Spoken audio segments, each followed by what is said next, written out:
In this video, I'm going to share with you my personal 3 biggest lessons from 21 years of personal development and personal growth.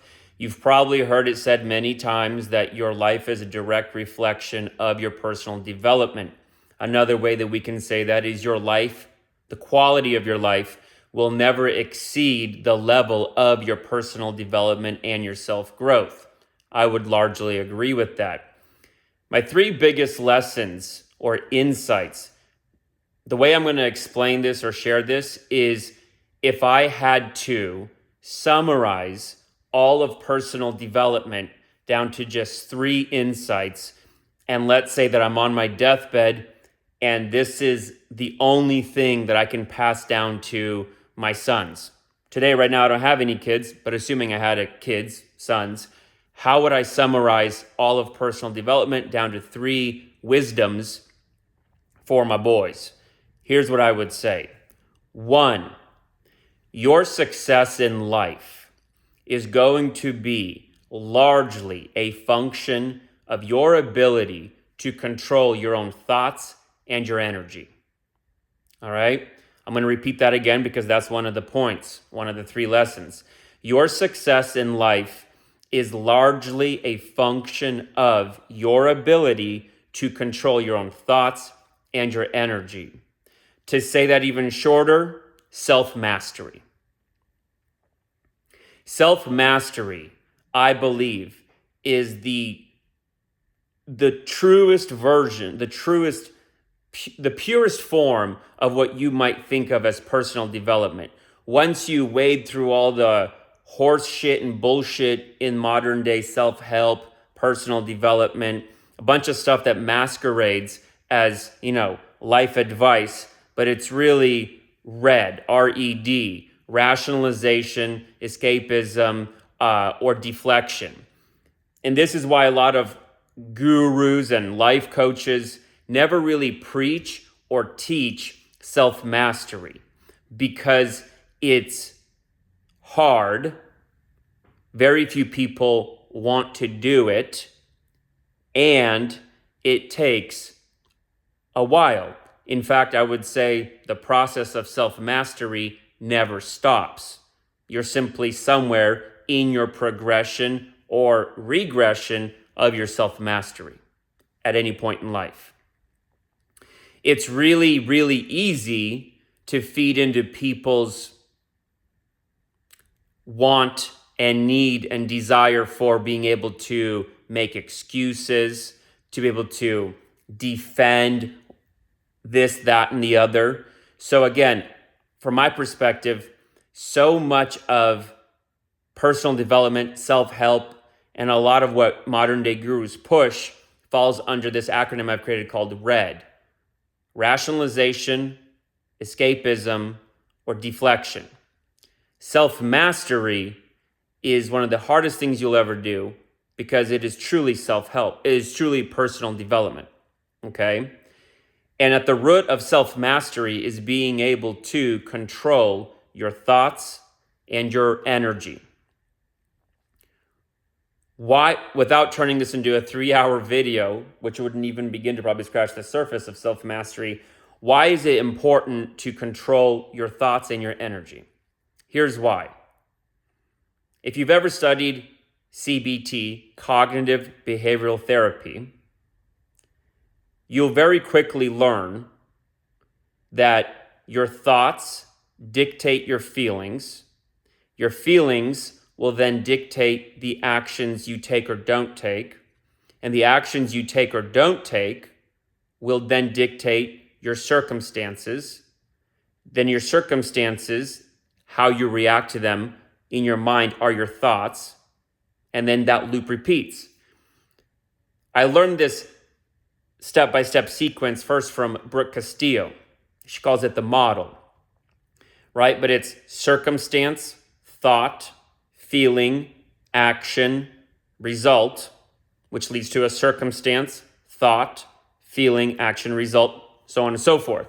Most of us are going through this 5-step sequence on autopilot, unconsciously just drifting through life. The part of this 5-step sequence that you really want to lock in on if you're truly going to pursue self-mastery is your thoughts. Because if you take control of your thoughts, that's the fastest way to directly change, impact, and influence your feelings, which is another way of saying energy, because the feelings we hold creates an energy, right? If you're happy, you've got a certain kind of energy. If you're angry, you've got a different kind of energy, right? If you're excited, if you're fearful, right? Any feeling that you have has an energy to it. And the more intense that feeling, the stronger that energy. And so the feelings that we hold, which is creating and amplifying whatever energy is attached to that kind of feeling, is then going to influence, again, the actions we take or don't take. You with me? And the actions we take or don't take directly dictate the results we have or don't have. The results we have or don't have directly create the circumstances and experiences we're in. The experiences and circumstances, what do? We have thoughts about them. You see what I'm saying? And this is most people who are going through life through this loop unconsciously are the same people who so often end up playing victim, right? These are the people who are self-help junkies but never actually help themselves. Then you never see any progression or elevation or change in their life, right? And these are the people that never take personal accountability and they never take ownership for anything. And they always end up following the latest and greatest book, guru, life coach, whatever, that oftentimes falls under some category of rationalization, escapism, or deflection. Red flags. Now, so again, I'll repeat that insight and I'll go to point number 2. Point number 1 of my 3 biggest lessons from 21 years, a little bit over 21 years of personal development is your success in life, right, will be largely controlled and will be largely a function of your ability to control your thoughts and your energy, okay? And your thoughts is immediately what you can take control of. I know it might sound hard, right, because you can say, that was a legitimately bad circumstance. Such and such thing happened. Of course, I'm going to think and feel this way. As ridiculous as it might sound, as rough as it might sound, no, you're choosing to think and feel that way. That took me a long time to accept and believe.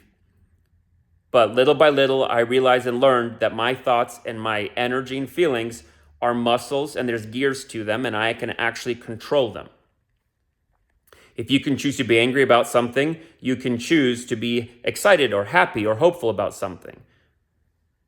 An example would be, my girlfriend or boyfriend cheated on me. You might feel really sad or angry. And you would say, how else could I feel any other way? Well, you could also feel excited or grateful that life showed you that it's a person of low character and that they need to be immediately removed from your life.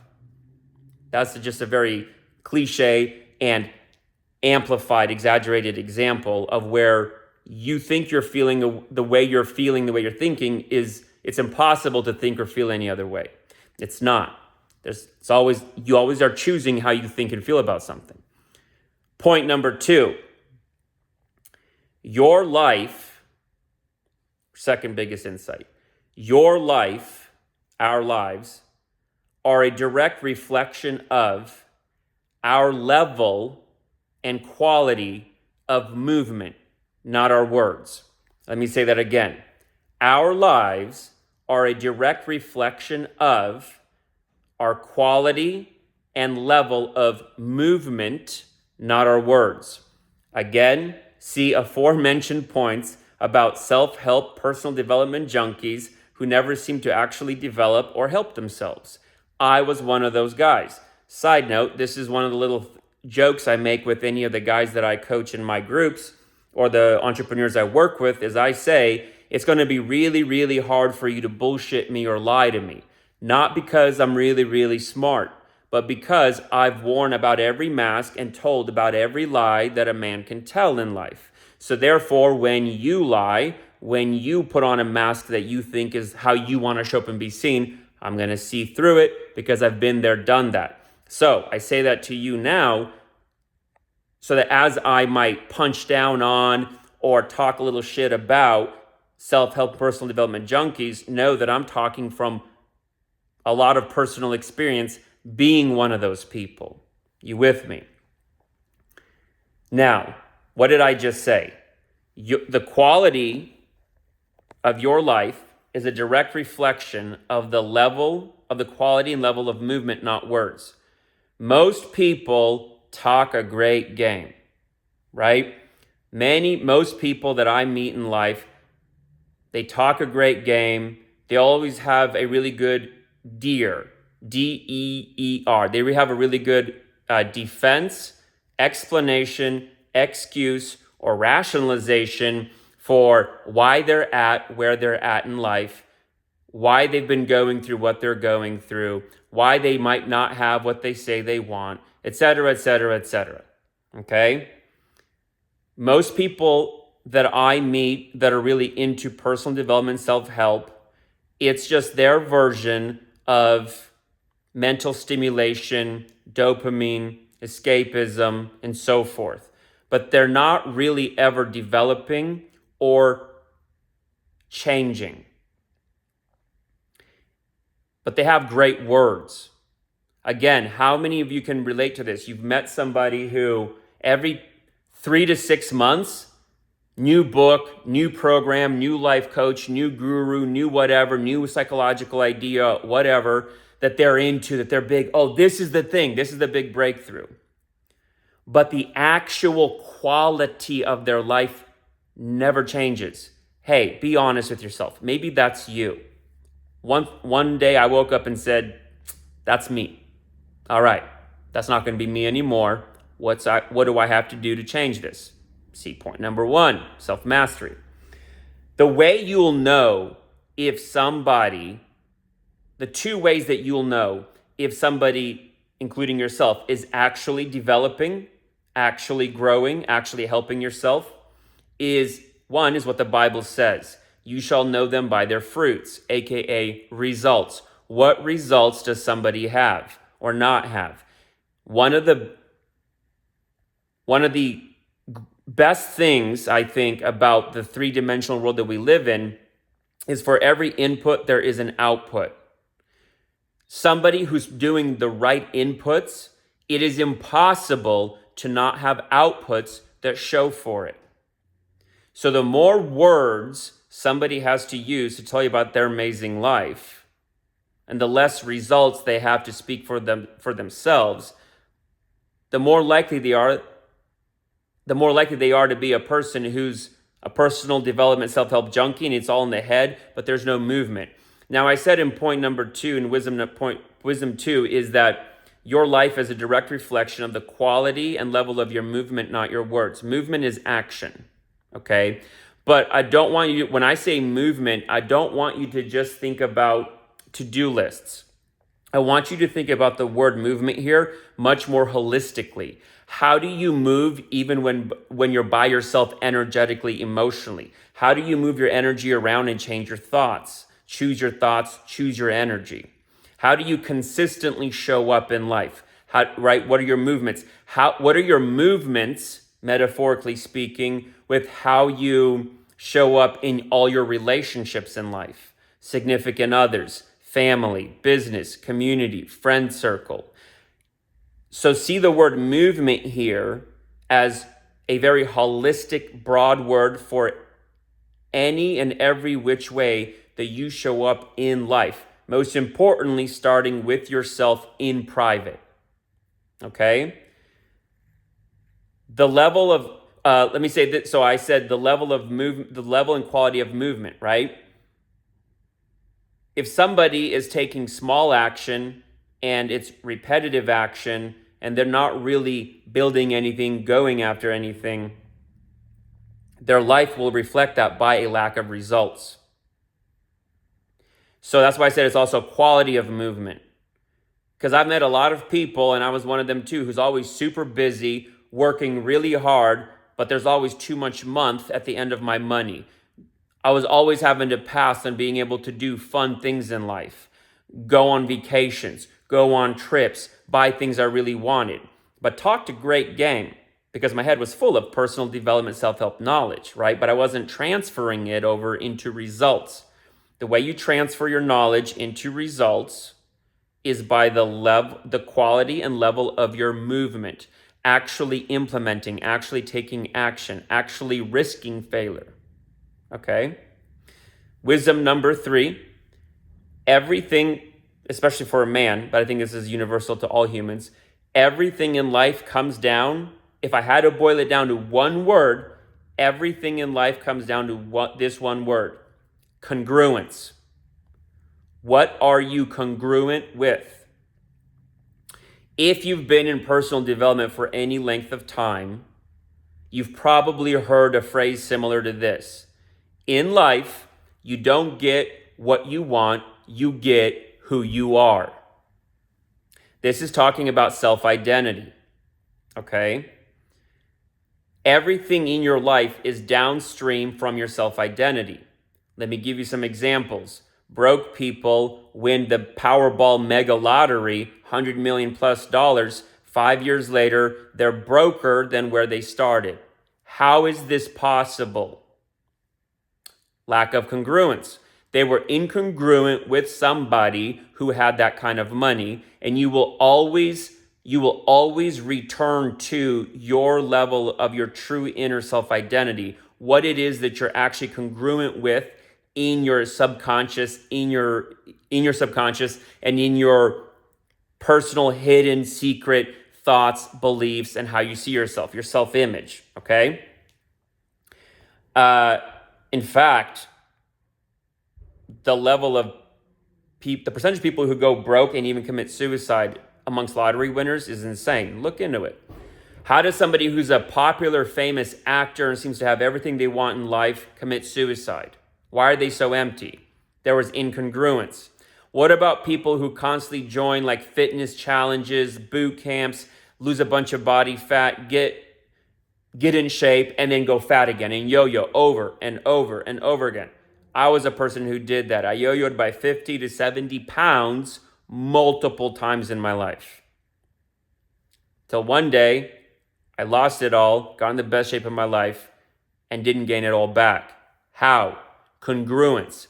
I became internally, in my mind and in my heart, I became congruent with, in my self-identity and in my self-image, with the person, the version of me who is always fit, has vitality, has health, right?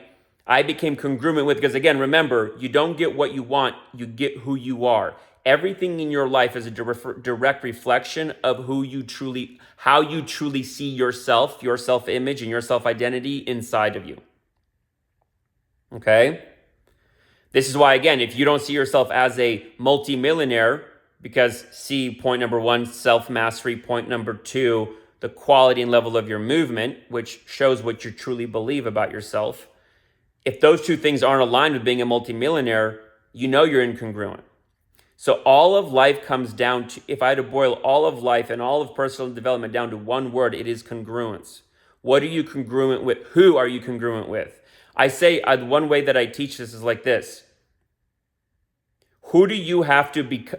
Let me say it this way. There's a version of you that has accomplished and is experiencing and living in and with all the dreams, goals, and desires that you may currently hold and have for yourself. There's a version of you who has all of that. Now, if you're honest with yourself, you'll understand that that version of you is different than the current version of you. The way I explain it is this: the way the universal principles work.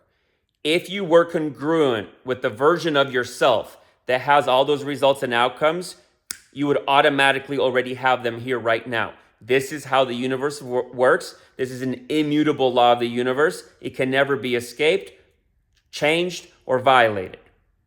Okay? So if you don't have dreams, results, if you don't have results and outcomes that match your dreams, your desires, and your vision for your life, It comes down to simply one thing. You are showing up in life and operating in a way that is incongruent with the version of you who has those results and outcomes. So what you have to ask yourself is, who am I? Who am I when I have those desires and outcomes? How do I imagine I would be? How do I show up in life? See point number 2, the level and quality of your movement, not your words. How does that version of me think? What is the habits of that version of me? What's the daily and weekly and monthly structure of that version of me? I mean, every little thing, go through with a fine-tooth comb to the best of your ability, right? It's like write down all your dreams, desires, and goals on one side of a piece of paper, draw a line, and then the other side of the piece of paper, write down, how is this version of me show up? Everything.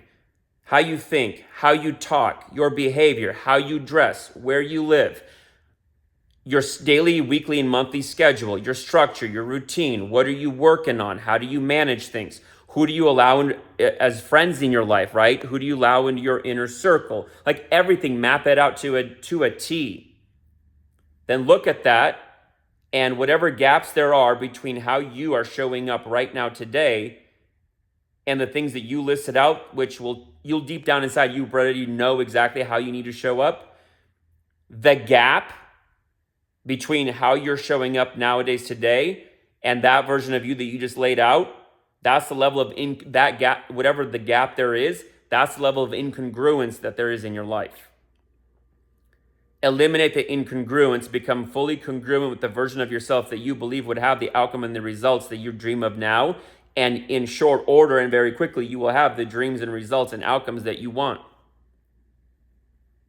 So, my 3 biggest lessons, if I had to boil them down, and this is just, off the top of my head, just from a lifetime of living it and walking it. I might do a longer video at some point with like a whiteboard, a blackboard, or something like that. But if I had to boil it down in one summarized short video like this, my 3 biggest lessons on personal development, it's 1, your success in life is largely a function of your ability to control your thoughts and your energy, aka self-mastery.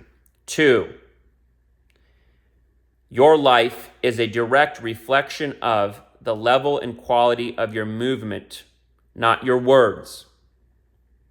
And 3, if we had to boil everything down in life, personal development and success, to one word, it is congruence. You get in life not what you want, but who you are. So you're getting exactly who it is that you're congruent with. You want to change what you're getting? Change who you are congruent with. What level and version of you are congruent with. As soon as you change your congruence, you'll change what you have. There it is. Love to hear from you and what some of your biggest lessons or insights may have been in your life so far. Leave a comment below. I read on most of the comments and respond to them.